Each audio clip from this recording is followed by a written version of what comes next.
What's up, basketball fans? Harrison Graham here from Chat Sports with another edition of NBA Now. Today, I'm giving you the only 10 teams that could win an NBA title in 2020. More parity in the league, but these are the 10 teams to watch out for, starting with the Portland Trail Blazers. Of course, they finished third in the Western Conference last season, had a sort of breakthrough as they made that conference finals, did of course get swept by the Golden State Warriors. They added Hassan Whiteside in that trade, got Mario Hezonja, Paul Gasol.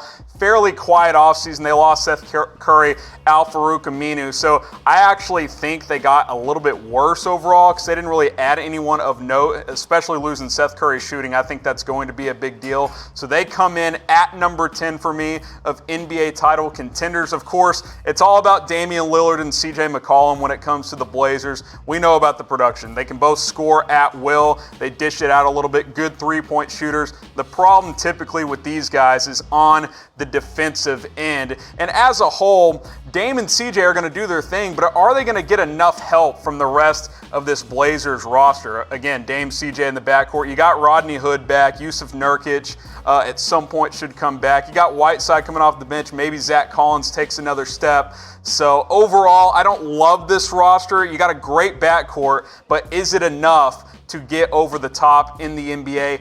I'm not so sure. That's why I have them down at number 10. They're really fun to play with on NBA 2K. I'll ask you guys, who's your favorite player to play with in 2K? I love playing with Damian Lillard. The Trailblazers as a whole are really fun to play with. Lillard is a good option there. And the reason I'm mentioning 2K is because we have a giveaway alert, right? MyBookie, our friends at MyBookie hooking us up. Use that promo code CHATNBA.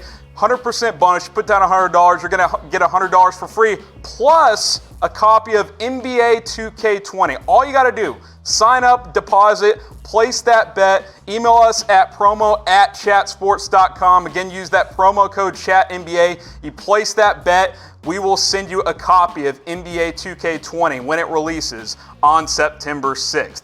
Back to the teams that can win the 2020 NBA Finals. How about the Boston Celtics? I got them coming in at number 9. Had an up and down year last year. Kyrie Irving was kind of a mess. They finished 4th in the Eastern Conference before getting waxed by the Milwaukee Bucks in the second round. They lose Kyrie, but they bring in Kemba. They sign Enes Kanter to that mid-level exception. They also lost Al Horford, which I believe will be a bigger thing than people think. So overall, it's hard to say if it's a net positive or negative. On the surface, it seems like they lost more than they gained. But you remember a couple of years ago, those youngsters played really well in the playoffs without Kyrie. You bring in a guy like Kemba Walker and his production, maybe overall it is a net positive in the end. We got to see how this Celtics group plays when they get out there. Probably going to take some time to get this group together and get on track. A big thing to watch out for the Celtics as you look at their starting lineup.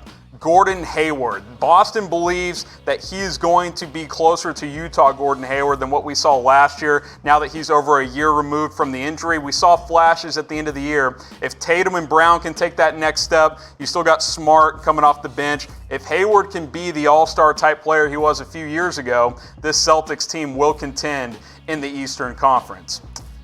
Make sure you guys are subscribed. The chatter's coming down. If you don't subscribe, these videos may not continue. So youtube.com/chatsportstv. If you want to hear about the Celtics, you got to hit that subscribe button. You want to hear about the Lakers, you got to hit that subscribe button. We're almost at 130,000 subscribers. youtube.com/chatsportstv, or just hit that red button right below as you're watching this video.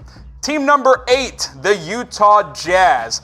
I'm a little higher on the Jazz than most people are, but it's a competitive league this year, so I still got them down at number 8. They finished 5th in the West last season, of course, and I think they got better. You plug in Mike Conley as Ricky Rubio leaves, that's clearly an upgrade. You get Bogdanovich, which is an upgrade.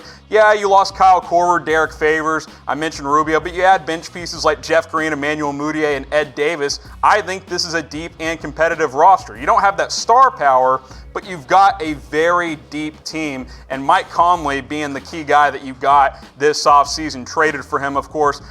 widely known as maybe the best player in the league to have never gone to an All-Star game. You see the production, 21 points, 6 assists, good three-point shooter. I think this Utah team is a sleeper to win the 2020 NBA Finals. Also, I mentioned his shooting, Bojan Bogdanovic. You added him as well.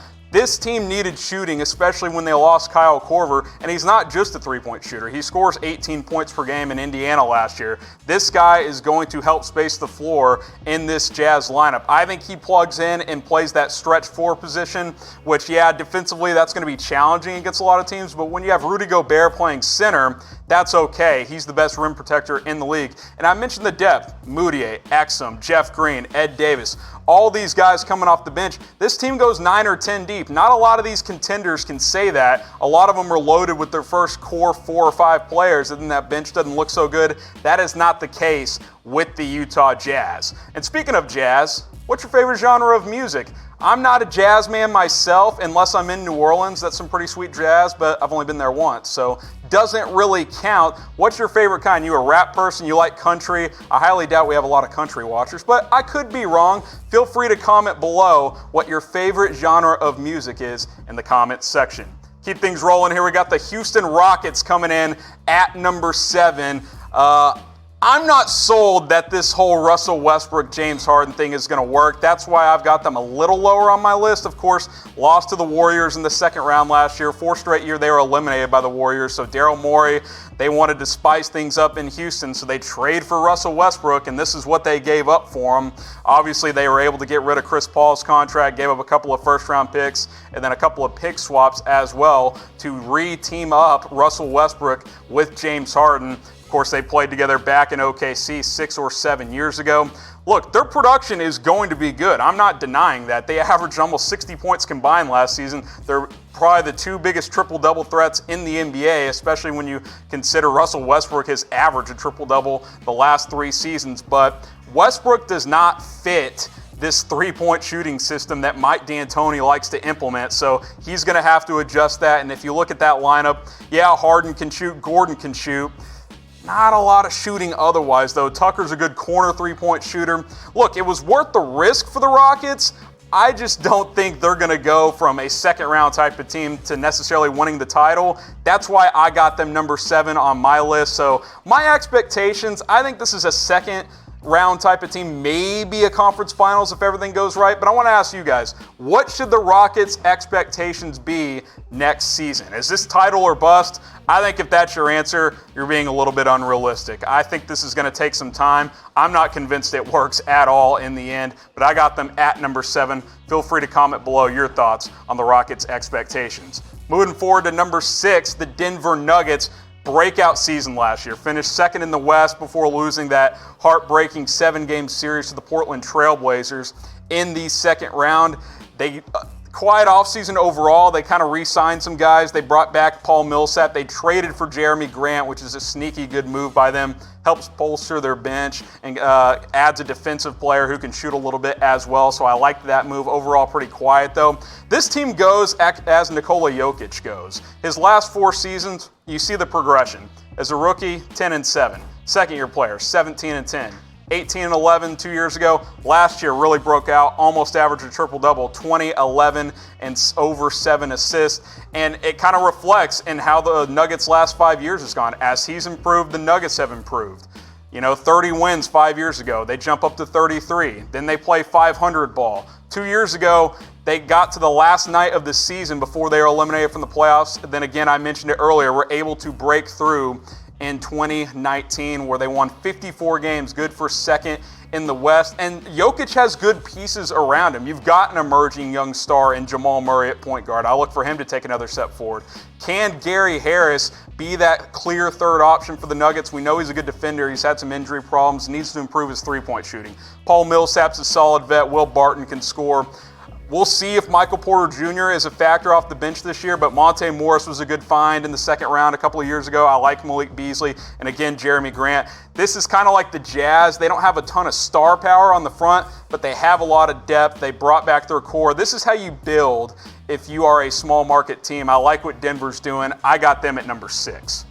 Moving into the top 5 here, the Golden State Warriors. I got them coming in at number 5. They are the biggest wild card on this list because I think they are fully capable of winning the 2020 championship, but we just don't know too many things. Klay Thompson, when's he going to come back? You lost Kevin Durant. How is D'Angelo Russell going to incorporate into this offense? I think Steph Curry is going to have a monster season, but you also lost Iggy, you lost DeMarcus Cousins. Boogie didn't do much last year anyway for him, of course. They've been to the last 5 NBA finals, so it's always championship or bust in Golden State. But you kind of look at the production difference as you lose KD and you bring in D'Angelo Russell.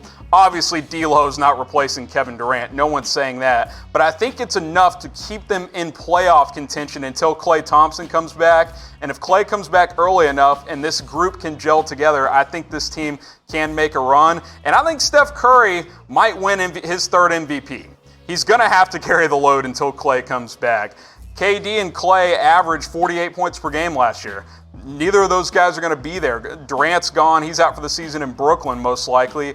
And Klay Thompson's going to miss over half the season at least. So Steph Curry is going to take a lot of shots. The only guy ahead of him in the early betting odds for MVP is Giannis. So I think Curry is going to have an MVP-type season. And if he does, the Warriors should just be fine. You look at the lineup as of now. This is without Klay Thompson. Curry, D'Lo, we plug in Jordan Poole there. We'll see what they end up doing at that slot. Willie Cauley-Stein, I believe, will start at center, and then Draymond Green. But this is what it will look like if they're going to make a championship run. Curry, D'Lo, Klay Thompson, Draymond, Cauley-Stein. You got Kevon Looney coming off the bench. Alec Burks is a nice signing for them. Alfonso McKinney played some last year. So it's not quite the star power and the depth they've had in the past. You don't have a Sean Livingston anymore and Andre Iguodala, but there's still enough firepower if this team gets healthy to win a title in 2020. But I'll ask you guys about the MVP. I mentioned Steph's my pick. Who do you guys think will win the MVP in 2020? Type S for Steph, type G for Giannis, type F for the rest of the field. James Harden will certainly be in the mix again, although with Westbrook being there, I don't see him winning it. I'm going with Steph, but feel free to comment below your MVP pick for 2020. Top 4 here, Philadelphia 76ers. Yeah, is the process working? I think it is, but it's slowly and surely working. Finished 3rd in the East last season. Lost in the 2nd round to the Toronto Raptors, but keep of note, they were the only team to take Toronto to 7 games, and they lost on a buzzer beater by Kawhi Leonard on a shot that hit the rim about 4 times. So they were very close to advancing to the Eastern Conference Finals. I just don't like the fact that they lost Jimmy Butler and J.J. Redick. Those are big losses, but you bring back Tobias Harris, you sign Al Horford. Plus, with Kawhi leaving the East, I think Philadelphia should be a top 2 team in the Eastern Conference. I mentioned it before. Are we still trusting the process? Well, the progression has been clear. Those 5 years ago, 4 years ago, 3 years ago, very slow process to become a competitive team. Last 2 years have won 50-plus games. Very close to the conference finals last season. I think this is a big year for the 76ers, and it's a big year for both Joel Embiid and Ben Simmons as they have a lot to prove, especially Simmons' side of things. Can this guy develop a jump shot, please? I've made as many three-pointers in the NBA as Ben Simmons has. That's a problem. He's got to be able to at least be somewhat of a threat from the outside. And on Embiid's side of things, he's got to be able to stay healthy. When these guys are healthy, it's one of the better duos in the NBA, but Embiid's hurt a lot and Simmons can't shoot. He's got to improve in that area. The rest of this lineup looks like this. Tobias Harris, perfect complementary player in this system. Catch and shoot three-pointers for Philadelphia. He'll fit in just fine. Al Horford, I think that's a good signing as well after losing Jimmy Butler. Don't love the Sixers bench. That starting 5 is going to compete with most teams. That bench is very thin. They need a big year out of Zaire Smith after he was hurt most of his rookie season.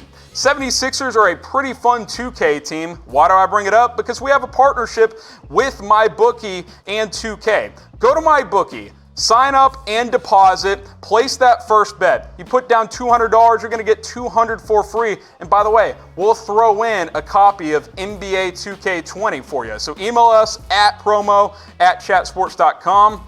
Again, that's promo@chatsports.com. Use that promo code CHATNBA. You place that bet, you will get a copy of NBA 2K20. It releases on September 6th. Top three teams here. Here we go. Lakers are my number 3 team.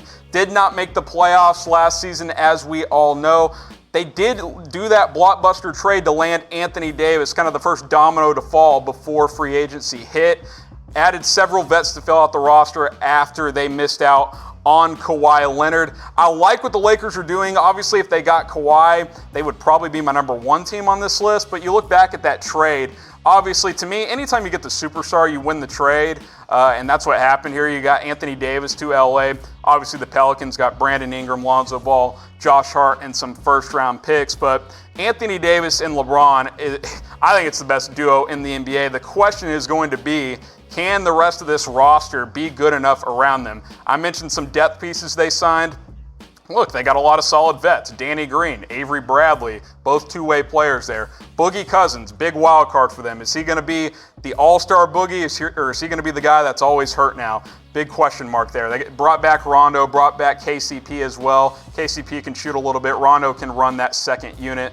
More veterans they brought in here. You get Jared Dudley, a good defender, a guy who's been on some contending teams in the past. Quinn Cook, excellent shooter. JaVale McGee quietly had a great season last year. Troy Daniels, Alex Caruso, a couple of guys who can shoot a little bit. Caruso can create a little bit as well. And again, the starting 5, I think it'll look like this. LeBron, Danny Green in the backcourt. They say LeBron's going to run the point. I mean, he's basically been playing point guard the last 10 years anyway, so you might as well pencil it in there. You got Kuzma. Lakers need him to be a legitimate third option.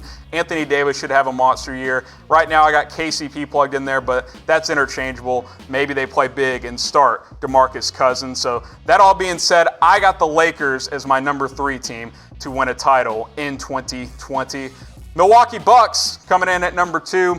Won the Eastern Conference regular season last year, lost in the conference finals after getting a 2-0 lead on Kawhi and the Raptors. That was certainly a disappointment, but they should firmly be in the mix again. Again, with Kawhi leaving the Toronto Raptors, this is the team to beat in the East. I don't necessarily think Milwaukee's the second best team in the NBA, but considering the route they'll have to take versus any team in the West, I got them at number 2.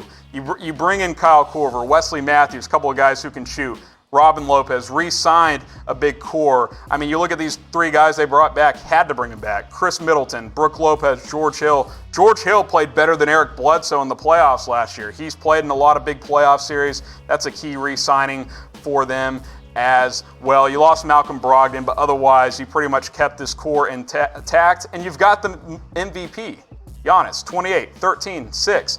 That 3-point percentage, if that ever becomes respectable, he is going to be arguably the most dominant player we've ever seen in the NBA. I like this lineup for the Bucks. It's deep. It's got a good bench. I like the veterans they brought in, as I mentioned. I think this starting 5 can play with most. I'm not sure if Ilyasova will start. Maybe they'll play a little bit smaller, but Giannis is going to be a threat to win the MVP again. I think this team certainly wins the East and makes the finals next season. I want to ask you guys a question. Over-under here. Bucks will have 1.5 finals appearances with Giannis. So that means they make the finals twice or more. Type O for over, type U for under. I'm going to type O just because the East, there's a lot of question marks. Maybe when Brooklyn comes back next year with Kevin Durant fully healthy, that's going to make it a little bit tougher. But I think O for over, mostly because I think Milwaukee will sign Giannis to that supermax and he will be there long term. I think they make at least 2 finals appearances while he is there.